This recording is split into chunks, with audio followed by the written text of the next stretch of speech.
అడవిలో ఉండాల్సిన మృగరాజు జనావాసాల్లోకి వస్తే అలాగే గుజరాత్లో ఒక సింహం షికారుకు వచ్చింది. భావ్నగర్ సోమనాథ్ హైవేపై ఒక సింహం నడుస్తూ కాసేపు హల్చల్ చేసింది.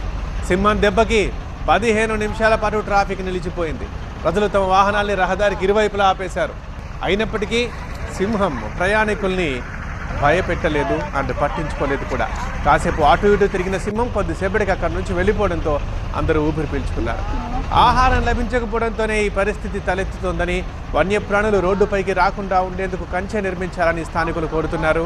మనం చూస్తున్న విజువల్ గుజరాత్లో భావ్నగర్ సోమనాథ్ హైవే అది.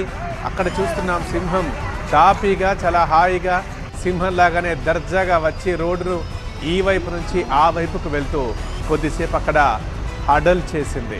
సింహం దెబ్బకు 10-15 నిమిషాల సేపు ట్రాఫిక్ నిలిచిపోయింది. ఒక్కసారిగా ప్రయాణికులు భయపడ్డారు. కానీ సింహం ఏదో అలా వచ్చి నిజానికి షికారుగా వచ్చి ఇలా వచ్చి అలా వెళ్ళిపోయినట్టుగా చేసింది. కానీ అక్కడున్న ప్రజల్ని ఎవరిని భయపెట్టలేదు. ఇలా వచ్చింది, అలా వెళ్ళిపోయింది. ఆ కొద్దిసేపు భయపడ్డ ప్రజలు వెళ్ళిపోయిన తర్వాత ఒక్కసారిగా ఊపిరి పీల్చుకున్నారు. కానీ ఎందుకు వచ్చింది ఆలోచిస్తే ఆహారం లభించకపోవడంతోనే ఈ మధ్యన ఇట్లా వన్యమృగాలు జనావాసాల్లోకి వస్తున్నాయి. దట్టు సింహం రేర్ సీన్ ఇట్లాంటిది. సో ఇట్లాంటివి కాకుండా ఉండాలని కంచె నిర్మించాలని స్థానికులు కోరుతున్నారు అక్కడ.